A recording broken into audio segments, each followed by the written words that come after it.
Hello guys, welcome to dream world. यह है alpha omega fan fiction है। इसमें अल्फ़ा हमारा लांगबांग जी और विंग ओमेगा है। इस फैन फिक्शन में विंग लंजा को रिजेक्ट कर देता है, जिसके बाद लंजा कुछ सालों के लिए चला जाता है। जब वह वापस आता है तो वह विंग से शादी करने का प्लान बनाता है। एक ओमेगा लड़का बिस्तर में लेटा हुआ था, वो भी नेकेड, और अपने आप को लौट-पौट कर रहा था। कहीं वह अपने हाथ-पैर पटक रहा था तो कहीं वह दर्द से चिल्ला रहा था। ऐसा लग रहा था जैसे उस ओमेगा की हीट आई है। तभी वहाँ पर एक और लड़का आता है जो कि एक अल्फ़ा होता है। तभी वह अल्फ़ा लड़का अपने कपड़े उतारता है और उस लड़के के करीब आता है।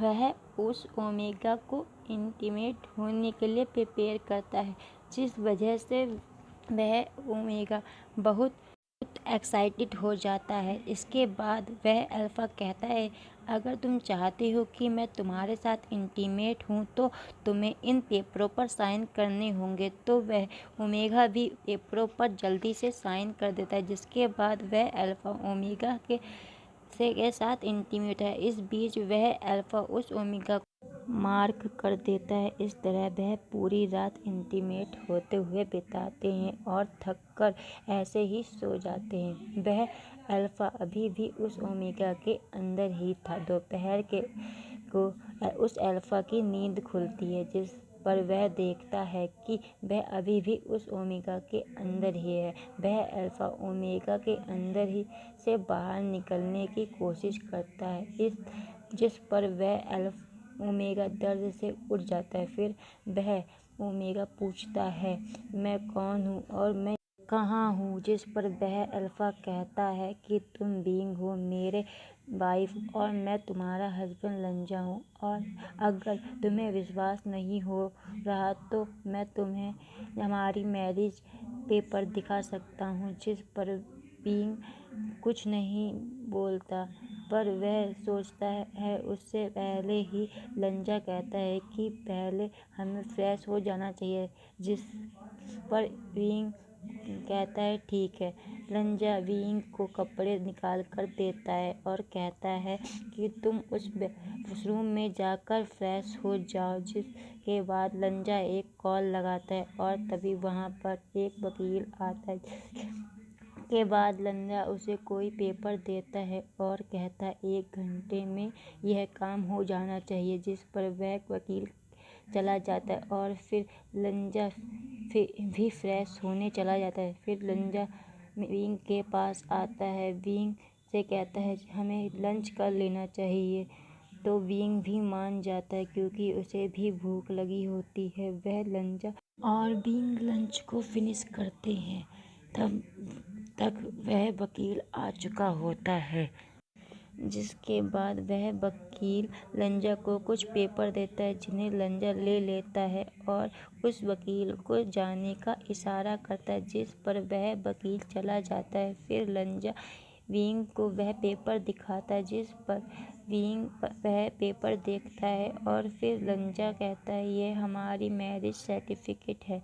तो विंग लंजा को इन बातों का विश्वास कर लेता है। फिर विंग लंजा के साथ खुशी खुशी रहने लगता है और विंग भी लंजा को अपना हस्बैंड मान लेता है। इसी तरह 3 महीने बीत जाते हैं और विंग कुछ दिनों से बीमार रहने लगता है। उसकी तबीयत खराब होती, कभी कभी उसे उल्टियाँ भी आती हैं, पर यह बात विंग लंजा को नहीं बताता। पर एक दिन विंग किचन में काम करते हुए बेहोश हो जाता है। जब यह बात लंजा को पता चलती है तो वह विंग को डॉक्टर के पास ले जाता है। तो उसे पता चलता है कि विंग प्रेग्नेंट है, जिससे लंजा बहुत खुश हो जाता है। और विंग के होश आने के बाद लंजा जब यह बात विंग को बताता है तो विंग भी खुश हो जाता है और फिर डॉक्टर विंग और लंजा को कुछ बातें समझाते, जिसके बाद वह दोनों घर आ जाते हैं। इसके बाद लंजा विंग का बहुत ध्यान रखता है, पर एक दिन विंग लंजा को उसके स्टडी रूम के लॉकर में कुछ रखते हुए देखता है। फिर लंजा किसी काम के कारण चला जाता है। विंग को उस स्टडी रूम में छोड़कर चला जाता है। बीइंग उस स्टडी रूम को अच्छे से देखता है क्योंकि बीइंग ने उस रूम में कभी नहीं आया होता। तभी बीइंग उस लॉकर को खोलता है तो वह खुल जाता है, जिस पर बीइंग देखता है कि उस लॉकर में कुछ पेपर रखे हैं। फिर बीइंग उन्हें पढ़ता है तो उसमें मैरिज पेपर थे और एक एनवलप था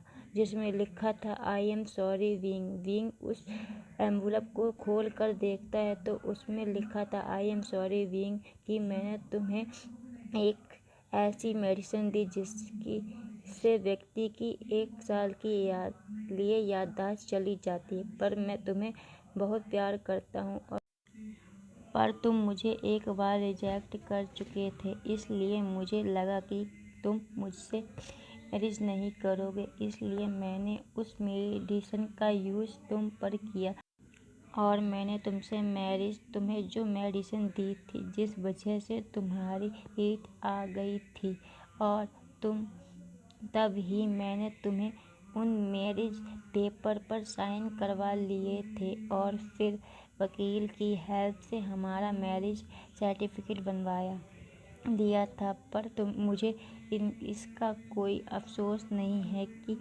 मैंने तुमसे मैरिज की, पर मुझे इस बात का अफसोस है कि मैंने तुम्हें धोखे से मैरिज की, वो भी बिना तुम्हारी इजाज़त के। I am sorry being. पर मुझे तुम्हारे सामने यह बात बोलने की हिम्मत नहीं हुई, पर मैंने सोचा था कि मैं तुम्हें ज़्यादा समय तक इस अंधेरे में नहीं रखूँगा और हमारे बेबी के हो जाने के बाद बता दूँगा, जिसके बाद तुम मुझे जो चाहे वो सज़ा दे सकते हो। बीइंग यह बात जानकर बहुत दुखी होता है, पर वह लंजा को प्यार भी करता था, इसलिए वह लंजा से पूरी बात जानना चाहता था और वह सोचता है कि मैं बेबी के होने के बाद लंजा से पूछ लूँगा। पर इस बीच बीइंग देखता है कि लंजा उसका ध्यान कितने अच्छे से रखता है। बीइंग को लगता है कि उसे लंजा को एक और मौका देना चाहिए। फिर ऐसे ही बीइंग के 9 महीने पूरे हो में 1 हफ्ता पहले ही हॉस्पिटल में लंजा बीइंग को एडमिट कर देता है, जिससे बीइंग को कोई परेशानी ना हो। फिर एक दिन बीइंग को लेबर पेन होता है, जिसके बाद बीइंग एक अल्फा बेबी बॉय को जन्म देता है। पर बीइंग को बेबी को बर्थ देने में बहुत कमजोरी और तकलीफ हुई थी, जिस वजह से बीइंग को ठीक होने में 1 महीने का वक्त लग जाता है। इस बीच लंजा बीइंग का और बेबी का ध्यान रखता है और फिर एक दिन बीइंग ही लंजा से पूछता है कि मैंने तुम्हें कब रिजेक्ट किया।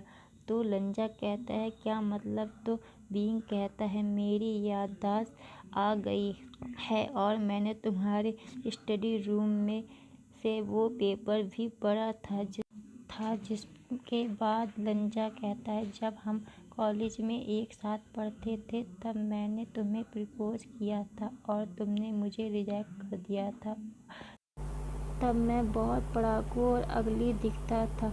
लंजा मन में सोचता है कि तुम्हारे रिजेक्ट करने के बाद मेरी बहुत मजाक बनाई गई, क्योंकि तुम्हें प्रपोज करते हुए हमारे कॉलेज के स्टूडेंट ने देख लिया था, जिसके बाद उन्होंने मुझसे बहुत से बुरे शब्दों का यूज़ किया, जैसे कि अपनी शक्ल तो देख लेता, चश्मिश, पढ़ाकू, किताबी कीड़े और ना जाने कैसे शब्दों का यूज़ किया। जिसके बाद मैंने वो कॉलेज छोड़ दिया और अपने अंकल को कहकर विदेश चला गया। फिर मैंने अपने आप को चेंज किया और फिर मैंने अपने अंकल का बिजनेस संभालना शुरू कर दिया और फिर मैंने तुमसे मैरिज करने का प्लान बनाया। अब आगे प्रेजेंट में। जिसके बाद बीइंग को याद आता है, पर बीइंग कहता है मुझे लगा था कि तुम्हारे गार्जियन ने तुम्हें विदेश भेज दिया था पढ़ने के लिए। तो लंजा कहता है कि क्या बीइंग तुम मुझसे माफ़ कर सकते हो। जिस पर बीइंग कहता है कि तुम मुझे मेरे पेरेंट्स से मिलवाओ, बहुत बहुत समय से मैं उनसे मिला नहीं हूँ, उनको मेरी चिंता हो रही होगी। जिस पर लंजा कहता है तुम्हारे पेरेंट्स को सब पता है, मैंने उन्हें पहले ही सब कुछ बता दिया था। इस पर बीइंग कहता है कैसे? तो लंजा कहता है हमारी मैरिज के एक दिन बाद ही मैंने उन्हें सब बता दिया था और वह मान भी गए थे क्योंकि उन्हें लगा कि मेरे इरादे गलत नहीं थे। पहले तो उन्हें बुरा लगा पर बाद में वह मान गए थे।